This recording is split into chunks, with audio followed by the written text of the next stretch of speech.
Independence Day fever is still blowing on the art scene, especially online.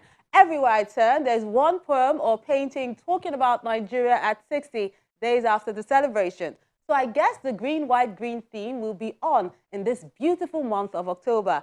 And I'll be showing you some of it on this week's episode of Art House. Great to have you join us. I'm Melinda Akinlami.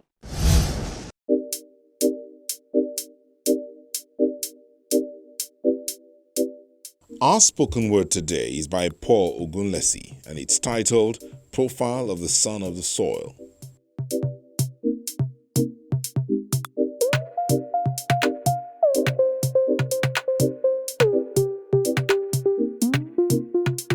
My head was filled and my eyes were peeled. Then I saw him. The face of him who's been hit by multiple blows, but decided not to remain low. The countenance of him who lives in a space where change has not really had a proper place. The face of him who escaped being used as offerings to the unknown by the rulers of a place he had grown. The face of him that bargains every day for his life again in order to make some gains.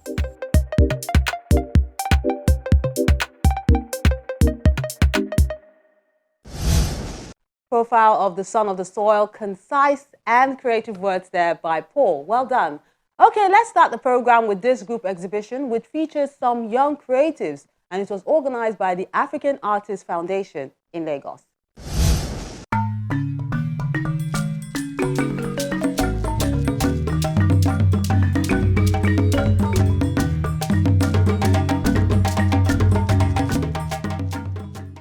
Different issues from a variety of artists stand tall at this exhibition of paintings and installations in Lagos.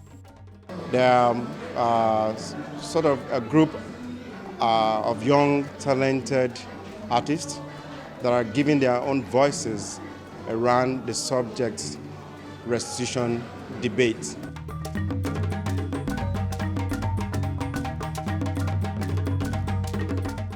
Some look at education in the midst of many obstacles. I made a series called Genesis, and from the word Genesis, it represents beginning, it means beginning. So I'm trying to tackle restitution from the aspect of beginning. And when you look at beginning, you see you can attach children to beginning. Children represent beginning. So I'm using children to create empathy for why restitution needs to take place, and I'm also looking at the aftermath of looting of African artifacts, the things that has happened after. For example, these children have been detached from their culture. For me, I got to know about our artifacts through books. I never got to see them, and for the coming generation, I feel this is something that shouldn't happen. They should be given a chance to see what was before them, what was their past, what their forefathers created, and that is the reason for my art talks.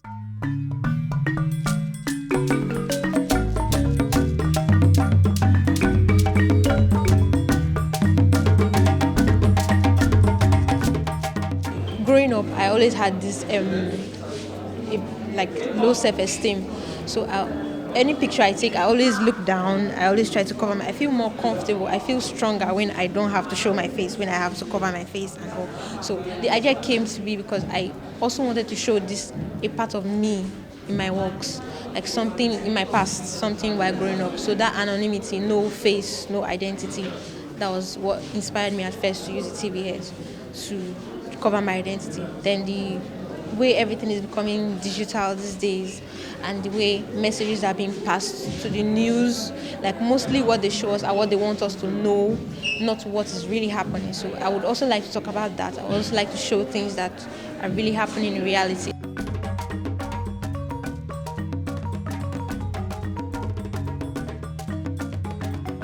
While others make a case for the preservation of the country's cultural heritage for future generations. I feel like I want people to basically understand what we feel and how we feel, not basically because we don't know what's going on or we can't handle our artifacts or we can't preserve them or we can't do all of that. Before the looting, we're doing pretty fine, and I want my works to really pass a type of deeper message across so that they can understand that it goes beyond just housing an artifact for it to become yours. It's a part of my culture, it's in my blood, it's part of, my children need to understand what Queen Idia is. My children need to understand, the history of Benin culture, not just basically reading about it, but then seeing it for themselves, because I personally have not seen it in real life. And I've read so much about it, I've heard so much about it from my mom, my grandmom, but I've never seen it. And I feel like that's very selfish and sad, because now you are robbing us of our heritage and our culture, basically.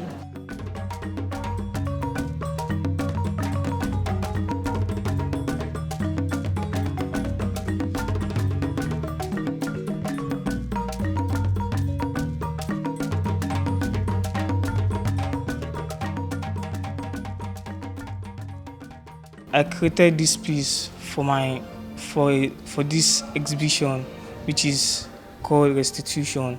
So the title of my work is called The Call of Rectification. So I want my piece to identify the way our artifacts are being looted away from us, and we the youth now are struggling to get back their artifacts from the people who stole it from us.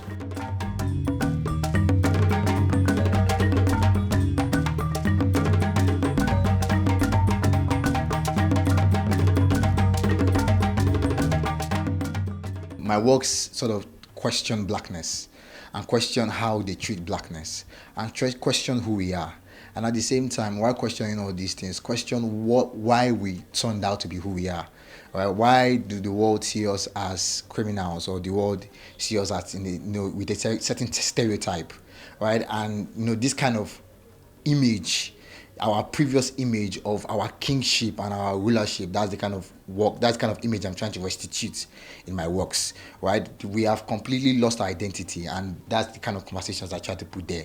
So my works, I sort of omit the features of the body, the eyes, the nose, the mouth, and I put like the silhouette, and that silhouette I cut it out and show the eyes. In my own ways, my way of conversing with people, that people are not just the physical form, they're not just flesh, right? They are also, a consciousness. They have a consciousness within them. And we should see people as that consciousness rather than just that flesh.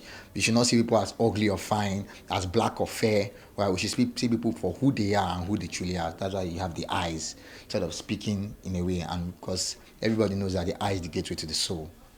And even the role of technology.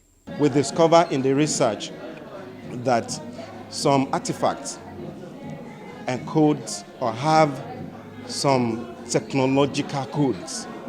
Like we saw bullet defector that the hunters used to wear, which can be related to bulletproof. So we see this as our African technology, which we can improve and make it worldwide acceptable. Artists also show how they grouped their works. So now 7 of us on my team, and try to use 7 people to represent this. This is force and action.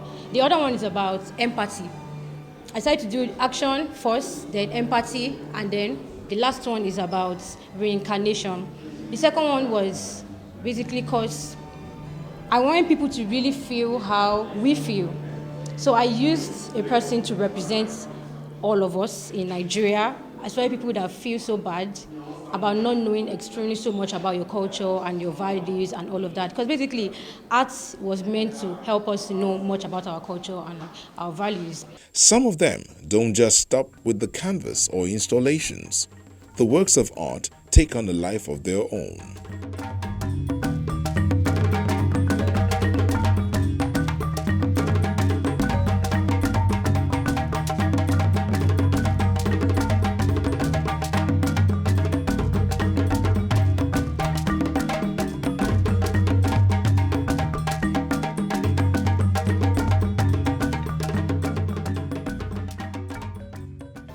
I am a young artist who thinks a lot about what is happening around me and the effects that it has passed through us, within us. And while I was creating this piece, I was thinking of what to create and how to create it. So I was in my room. Just going through my normal stuff. So something came to my head and say, you can actually change your style from what you have been doing before. So I slept over it, think about it. So I wake up the other day thinking of, so how can I put this down? So something told me and said, you can actually create a silhouette. Because majorly I make use of tips around my work to signify the bondage you have been through, and all the way we struggle to achieve, to be a successful human in the society. So I created this work to stand for the black people who are struggling to get back the artifacts. So the bondage around it and the tape around it signified the bondage we have been through for years, and we are trying to move out from the bondage.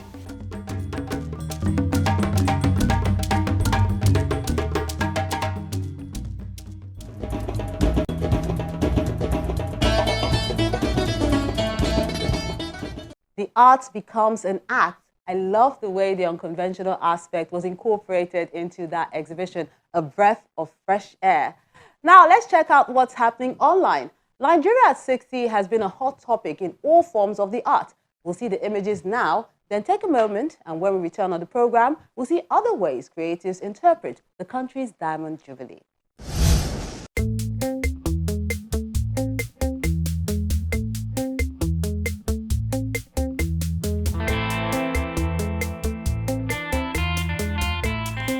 Let's begin with this work done by this child called Akorede Adetunji. He titles it One Naija at 60. It's done with pencil and poster color on paper.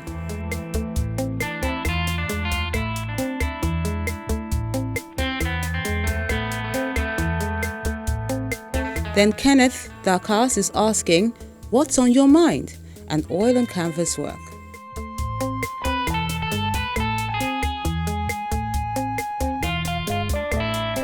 Kenneth also has Liberation, done with oil on canvas.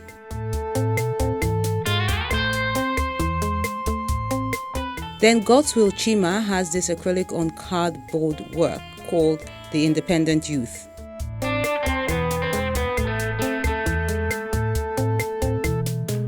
John Ogubanjo has a watercolor work he calls Our Vision.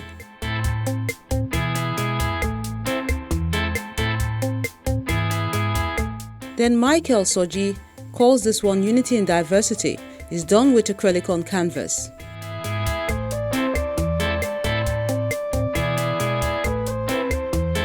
Ifedili Chukwuchibuike has this mixed media work called Resolution Against Glitches. Esubana has My Country, Our Country. It's done with mixed media.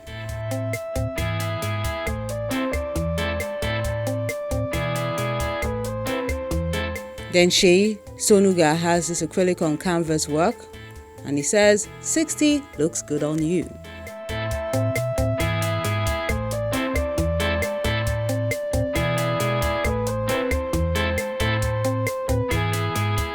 Then we wrap up with the only sculptural piece in the mix. This is a clay work done by Daniel Oluwadari. It's called Independently Dependent. Those are the works of art you sent in this week. We do appreciate you for sending them in, as always.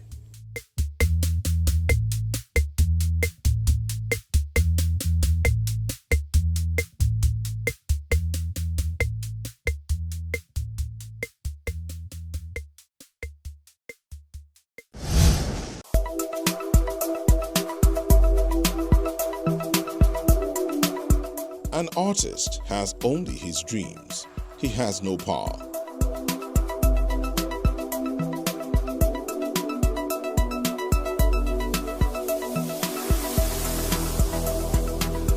Magic becomes art when it has nothing to hide.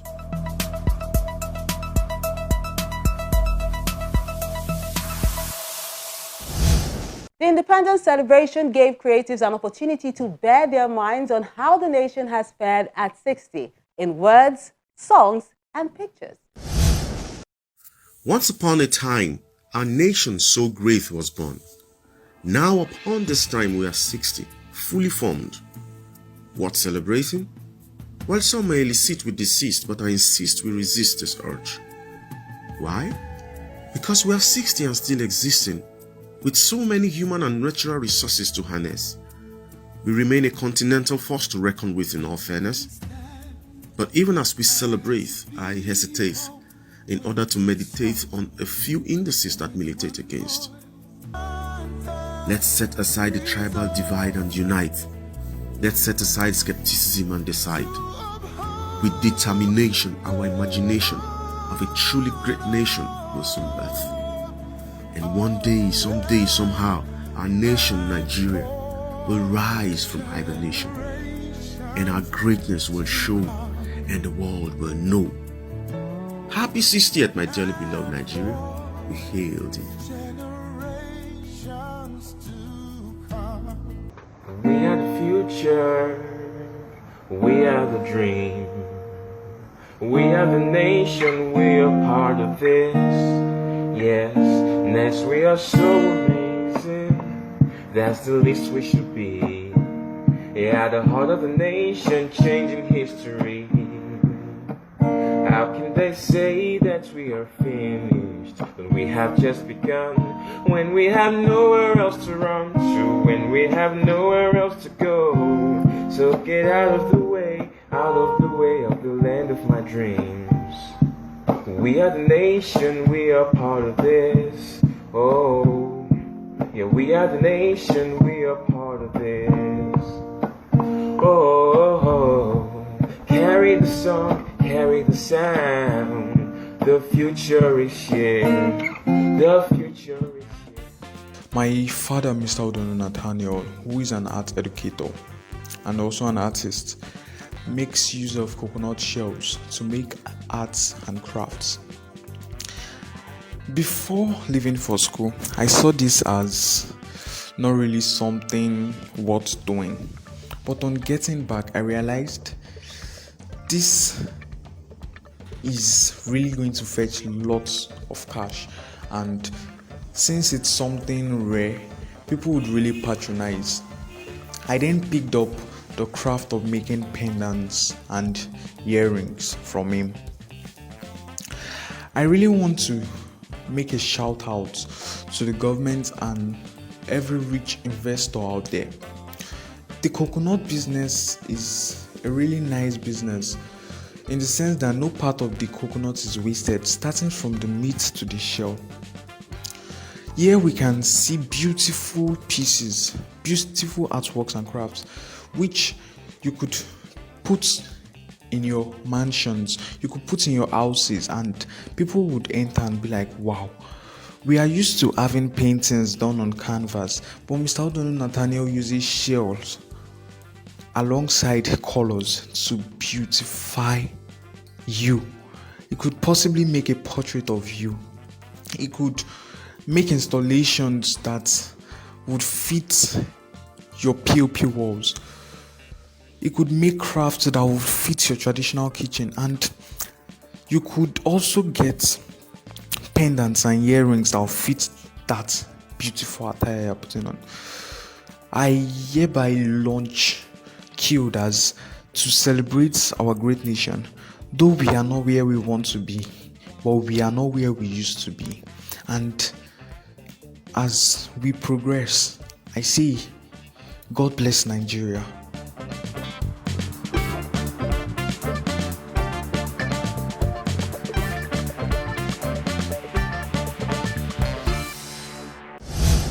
Amazing interplay. We pray to get the Nigeria of our dreams soon. Now it's time for our feedback segment. We asked you how your creative process has changed over time. These are your reactions.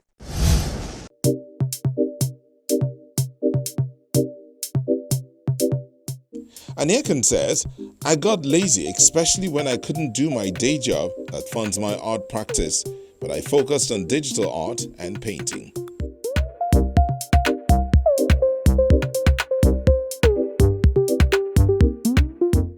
Austin Osanakbo says, energized, that's how I feel.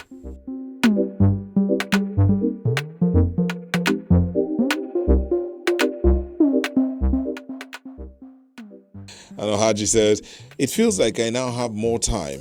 I understand that certain things are non-essential, which relax the pressure I get from them. Plus, I've been able to push my limits during these times, which has turned out remarkably well for me.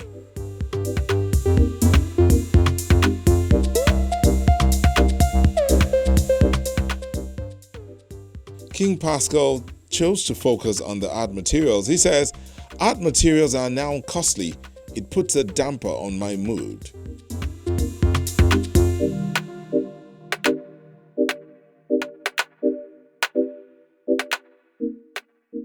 And this one's coming from Temitokwe. My subject matters changed. I have become drawn to issues like family, women, and emotions because this period gave me an opportunity to really look at people, survival, and appreciate the joy of family.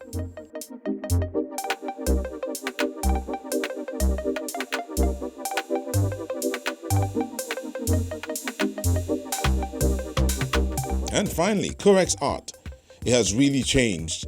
I have tried to improve my talent through a lot of practice.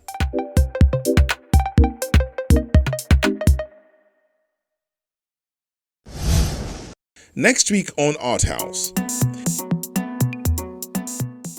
It's a rain of colors and chiseled wonders as the October rain pours in this gallery. We're using this opportunity to actually celebrate one of our own, Dr. Mrs. Nike Okundai. And she's like a mother to all. She's a mother to whomever that wants to consider her a mom in this art industry. Plus, ArtHouse gets an exclusive preview of Talala Art and Culture Afrique Center owned by royalty. Working with the title, Royal Bearings, sort of a glimpse into what defines a royal collection. I mean, her working title is Her Royal Highness. See these sights and sounds on the next edition.